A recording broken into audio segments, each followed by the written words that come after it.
మీ అబ్బాయికి ఉద్యోగం వచ్చిందా అనడం రావడం మనకి ఇష్టం లేదమ్మా. ఎందుకంటే మన అబ్బాయికి రాలా. మన పలకరింపులన్నీ ఇలాగే ఉంటాయి. మన ఇంట్లో మగపిల్లాడికి పెళ్లి కాలేదనుకోండి, వాడికి 36 ఏళ్ళు వచ్చాయి అనుకోండి, అందరినీ పలకరించడంలో మన ఉద్దేశం ఎలా ఉంటుందంటే పెళ్లి కాని మగపిల్లలు ఉన్న వాళ్ళని ప్రత్యేకంగా పలకరిస్తాం మనకు అదో ఓదార్పు. మీ అబ్బాయికి అయిందా, వాడు అవ్వలేదని, వాడికి 37, ఇంకా మన వాడికి 36, వాడు వీడు కలిసి సన్యాసం పుచ్చుకుంటారమ్మా. ఇదో పిచ్చి ఆనందం, ఇదో సునకానందం. మనకు కాలేదని కాకుండా వాడికి కూడా అవ్వలేదుగా, ఈ మధ్య ఎవరికి అవ్వట్లేదు, ఇది ఇంకా ఆనందం. అది అంటే కరెంటు పోతే మన ఇంట్లో పోగానే పక్కింట్లో కూడా పోయిందనగానే హా అండం, విశాఖపట్నం అంతా పోయిందనగానే వెర్రెత్తి కేకేయడం ఉంది. ఇదెంతో ఇదే అంతే. ఇప్పుడు అంతా పోతే నీకేమిటి లాభం? మనకు వచ్చిన కష్టం 10 మందికి వచ్చింది అంటే మనకు కొంచెం తేలికైనట్టుగా ఉంటుందండి. మన మనస్సు చేసే మాయ ఇది. నీ కష్టమేం తీరలేదు. పైగా ఎంత తప్పుడు ఆలోచన అంటే వాళ్ళందరికీ రావాలని నువ్వు కోరుకుంటున్నావు మిత్రమా, ఎంత తప్పది.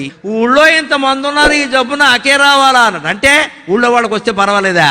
ఎంత గొప్ప కోరికో. అంటే ఎవరికైనా వచ్చి వాడు పోతే పర్వాలేదు. ఒకసారి మమ్మల్ని ప్రశ్నించారండి, బొట్టు పెట్టుకుంటేనే భక్తి ఉన్నట్ట, ఇంత పెద్ద బొట్టు పెట్టుకోవాల్సిన అవసరం ఏముంది, భక్తి మనసులో ఉండాలి అని అన్నారనమాట. నేను అన్నామండి, అయ్యా ఒక స్కూల్లో చదువుకునే స్టూడెంట్, నేను స్కూల్ డ్రెస్ యూనిఫామ్ వేసుకోను, ఎందుకంటే యూనిఫామ్కి నేను చదువుకోవాలనుకున్న దృఢ నిశ్చయానికి ఏంటి సంబంధం అని అంటే, మీరు చూడండి, చదువుకోవాలి అని వచ్చిన విద్యార్థి ఆ యొక్క విద్యాలయం పెట్టే నియమములు పాటించటం కూడా ఆయన యొక్క శ్రద్ధ భక్తిని చూపిస్తుంది, ఎంత చదువుకోవాలి అని అనుకుంటున్నారో. అంతే కదండి.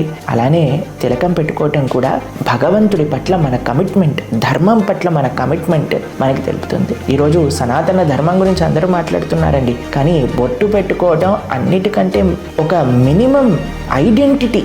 మనకి హిందువులుగా సనాతన ధర్మానికి చెందిన వారిగా అందరం ప్రయత్నిద్దాం, తిలకం పెట్టుకునే ప్రయత్నం చేద్దాం.